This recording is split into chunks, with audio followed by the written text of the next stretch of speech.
Good morning from the heart of New York City. This is a Better Self Daily Show dedicated to one thing to learn and apply to live as a better self daily. I'm your host, Angela Shurina, your personal trainer, your personal nutritionist, your personal health and wellness coach, your fellow biohacker, and just someone with a lot of passion for healthy living, healthy eating, food, nutrition, longevity, fitness, movement, feeling your best, looking your best, and performing your best on all levels. Today is Thursday, and Thursday is going to be our official fitness day. Next week, we're going to have some muscly episode with one of the experts that I'm going to be interviewing for the podcast.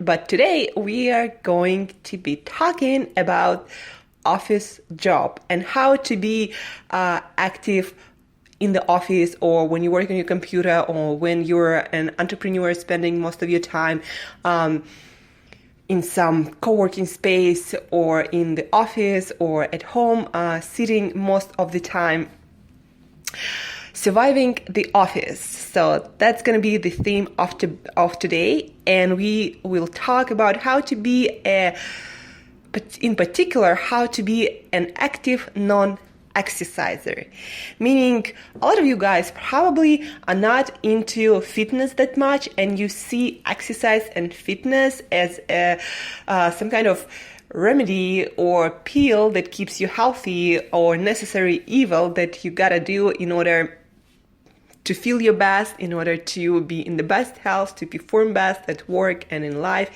and avoid all the degenerative diseases, cognitive decline, memory loss, and all that is associated with sedentary lifestyle. Sitting is a new smoking, and you gotta be moving. If you're a human being in this machine that we call human body, you gotta be moving. But a lot of you might not know, you don't have to be necessarily be into fitness or into exercise at all. If you want to stay healthy, if you want to live long, and if you want to maintain physical and mental performance for many years ahead. So today is about office job, but also about how to be active non-exerciser. So 3 things that you want to be doing if you don't really want to exercise, if you don't want to go to the gym, if you're not into fitness, if you're not into running, but you just want to, be healthy and do well in life and enjoy this amazing life. So thing number 1, every morning you gotta move. You gotta start it with movement. Okay, if you're not into exercise, if you don't want to do burpees, if you don't want to do push-ups, you still gotta move to jumpstart your system, to help your lymphatic system that doesn't have pump like our heart to pump lymph through your body. And lymphatic system is in charge of eliminating and removing all the byproducts of cell metabolism, all the toxins out of your body. So you want to make this lymphatic system move. And what makes it move? Movement and some breathing exercises. But today we focus in particular in something that you all can do without spending additional time. That is movement. So when you wake up, after you do your stuff, you drink your water, do what you gotta do, get dressed, start moving. And if you don't have more time to spend, if you're already, going to bed late, you have your family, you have a lot of work, whatever it is, if you don't have time to add to your morning routine, then move on your way to work. Or, go and take out garbage and walk around the block for 20 minutes. Do anything for 20 minutes. So if you gotta go to work or an office or a co-working space, then park your car further if you commute there, or maybe get off the train one stop earlier, and then take a 20-minute walk. Just walk for 20 minutes every single day on your way, wherever you need to go. Or if you don't need to go anywhere and you work from home, then for sure, jumpstart your day with 20-minute walk. Again, maybe do some grocery shopping in the morning, take out the garbage, or 20 minutes, go out, walk. The bonus tip, get some light shining on you, because that energizes your mitochondria, the energy producing plant of your cells, and also jumpstart your circadian rhythms, basically waking up all the system and making you work the way you're supposed to work. So 20 minutes of movement every single day, either work on your way somewhere or walk around the block, or just get up and do the walking. The second thing is proven also by science. Sitting is in you smoking. So you got to be moving every 30 minutes of your waking hours. And what I mean by that is, for example, if you work standing or if you work sitting on your computer and you don't move much at work, you got to do something to change your position, your body position every 30 minutes. So if you're sitting, stand up, walk a little, stretch, again, to help your lymphatic system move, but also very important to deliver all the needed oxygen and nutrients to your brain. So every 30 minutes, if you're standing, then do a couple of squats, do the stretch, sit down, do that full squat to the floor. Damn it, I lose words today. Anyway, so every 30 minutes, you gotta move, do something, stretch it out, try to touch the ceiling with your hands, so you pull out, imagine that you're pulling out shoulders out of their sockets, drink some water, breathe. Every 30 minutes, you got to do that. It's proven by NASA science. So every 30 minutes, you got to do something.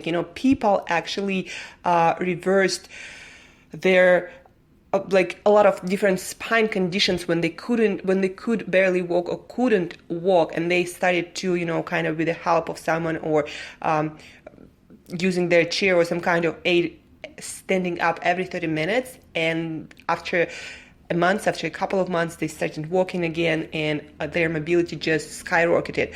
So every 30 minutes, do some kind of movement. Again, it's gonna energize your brain and body and remove all the shit from your body, moving your lymphatic system again.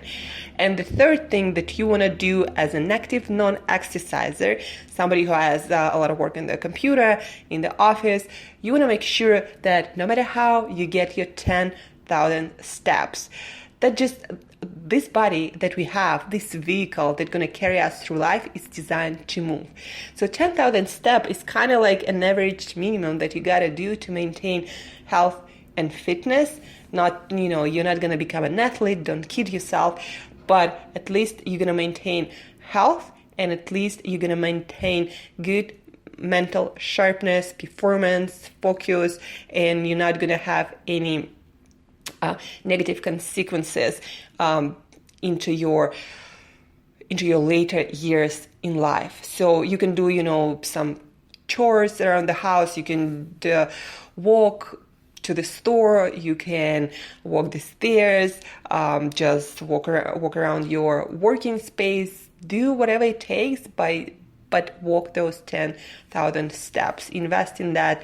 It's some kind of piece of technology to track your steps. I don't use any because I move so much that by the end of the day, sometimes I don't feel my legs almost. That's how active am I during the day. So I don't need anything of that to make sure that I move for 10,000 steps. I also train people, so I move a lot. But if you are not sure, get this Fitbit or Apple Watch or whatever it is you want to get, and make sure that you move 10,000 steps. And again, every 30 minutes you stand up, or you walk around, or you sit down, do a few squats, and make sure that you count all this movement. So 10,000 steps still matters, especially if you're a non-exerciser but want to be active. So this is the first part of our Surviving the Office series. I'm going to do more of those specifically about nutrition and more about movement and what is the minimum amount of exercise if you do want to exercise, because I still recommend weight training for bone density, for muscle mass, that contributes to our performance and vitality into later years in life. So to recap, surviving the office. 3 fitness advice, tips, pieces of advice for an active non-exerciser. So 20 minutes of movement in the morning, before going to the office, before sitting down for your work. 20 minutes of walking either to your office, to co-working space around the block, to take out the garbage or do some groceries. Additional bonus to get some light shining on you, to jumpstart your circadian rhythms and to recharge your mitochondria, energy producing plant of your cells. So 20 minutes of walking on your way somewhere or again around the block. Second piece of advice is every 30 minutes you gotta change your position, go walk, stand up, sit down, do the squat, do the stretch, try to touch the ceiling, do anything, for a minute, couple of minutes every 30 minutes. That's how you kill the negative effects of sitting lifestyle. And think number 3, 10,000 steps, guys. You can walk around your office while taking the phone calls, while talking on Skype, while doing conference calls, walking in place while you working on your standing desk. Anything, invest in Fitbit or something similar to count your steps to make sure that you're doing that if you're not an active person. So do that. Survive the office as a healthy human being in this digital, always connected era. If you want more details, stay tuned daily for a Better Self daily podcast episodes. Always feel free to shoot me an email with your questions, suggestions, feedback, anything on your mind to Angela@createyourself.today. Until next time, guys, thank you for listening. Love you all. Wish you a lot of health, vitality, zest, and energy. Until next time, live as a better self today.